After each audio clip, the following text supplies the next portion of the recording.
ऐसी अभिक्रिया जिस अभिक्रिया में ताप देने पर वह छोटे छोटे खंडों में टूट जाता है उसे अपघटन या विभूषण अभिक्रिया कहते हैं।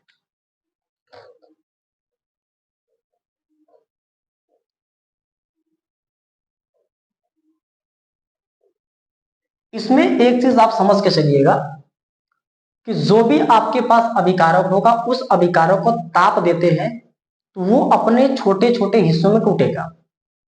एकदम सिंपल तरीका है। तो हम क्या काम करते हैं, इसमें मैं एग्जांपल लेता हूं। जैसे मैं कैल्शियम कार्बोनेट को लेता हूं जिसको चूना पत्थर भी कहते हैं या संगमरमर भी कहते हैं।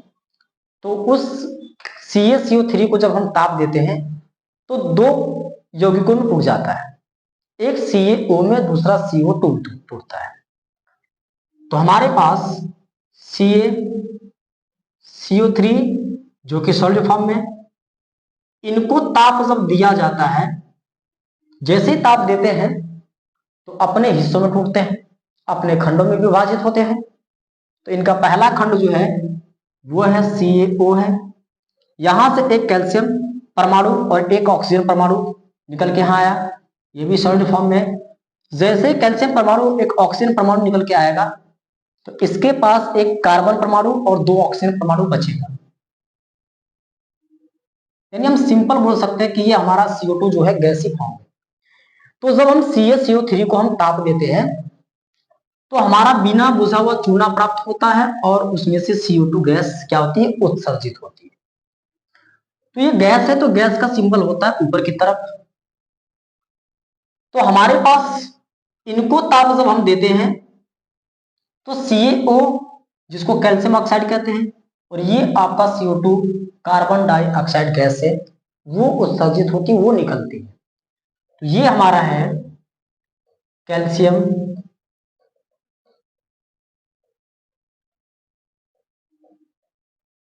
कार्बोनेट या चूना पत्थर या संगमरमर कह सकते हैं। ये इनको ताप देते हैं तो हमारे पास बनता है बिना बुझा हुआ, बिना बुझा हुआ चूना, या इसको हम बोल सकते हैं कैल्शियम ऑक्साइड या कैल्शियम ऑक्साइड। और ये हमारे पास कार्बन डाइऑक्साइड गैस उत्सर्जित होती है। तो उत्सर्जन किस गैस का होता है, कार्बन डाइऑक्साइड गैस का, यानी इसको बोलेंगे कार्बन डाइऑक्साइड। अब उसी तरीके से मैं दूसरा एग्जांपल आपको दे रहा हूं। दूसरा मेरे पास एग्जांपल है कि पोटेशियम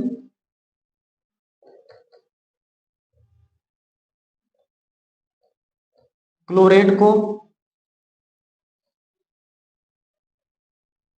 ताप देने पर अपघटन। तो जब पोटेशियम क्लोराइड को ताप दिया जाता है तो उसका भी अपघटन होता है, उसका भी टूटना संभव है। तो हमारे पास जो पोटेशियम क्लोराइड है वो है 2KClO3 है। इसको हम लोग बोलते हैं पोटेशियम क्लोराइड। जब इनको ताप दिया जाता है तो दो हिस्सों में टूटते हैं। इनका पहला हिस्सा होता है 2KCl जिसको पोटेशियम क्लोराइड कहेंगे और उनका दूसरा हिस्सा है 3O2 है। यानी 2KClO3 ये दो हिस्सों में टूटेगा, पहला 2KCl और दूसरा दो ऑक्सीजन। देखो O3 जो ओजोन गैस है, ओजोन परत भी है, O3 दो बार है तो 3 यहां पे करता हूं और O के फॉर्म में कर देता हूं, 3 गुना 6, 2 3 6 होगा। तो हमारे पास 2KCl और 3 O2 के फॉर्म में टूट रहा है।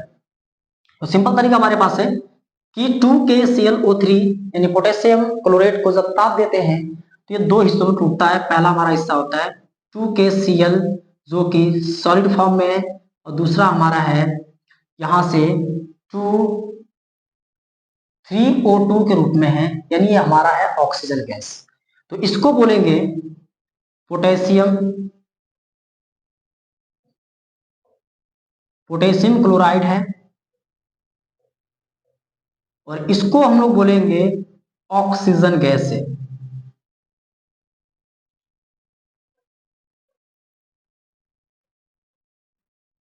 तो अब देखते हैं हम लोग कि जब पोटेशियम क्लोराइड को गर्मी दिए, ताप दिए, तो दो हिस्सों में टूटा। एक हमारा पोटेशियम क्लोराइड, दूसरा है ऑक्सीजन गैस निकल रही है बाहर। तो ये हमारी ऑक्सीजन गैस बाहर निकल रही है, ये इसका सिंबल है। उसी तरीके से मैं तीसरा एग्जांपल हम आपको बताए हैं। तो हमारे पास तीसरा एग्जांपल सबसे बेहतरीन एग्जांपल है, जिसको हम लोग बोलेंगे प्रकाश की अपघटन।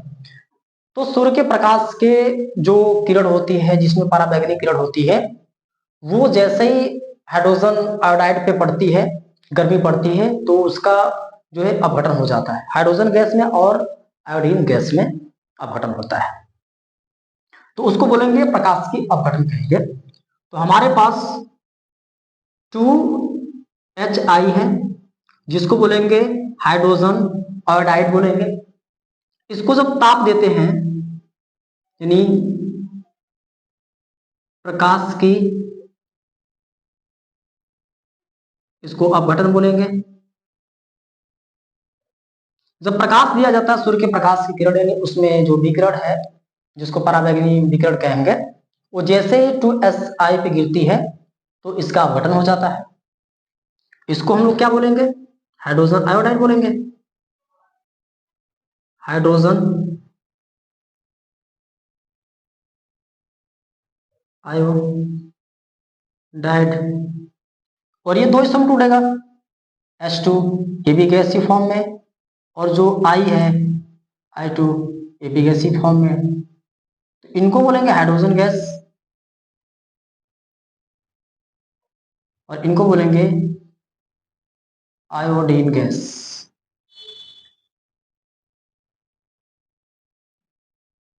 तो दो गैसों का यहां से निर्माण होता है, एक H2 एक I2, हाइड्रोजन गैस और आयोडीन गैस का निर्माण होता है।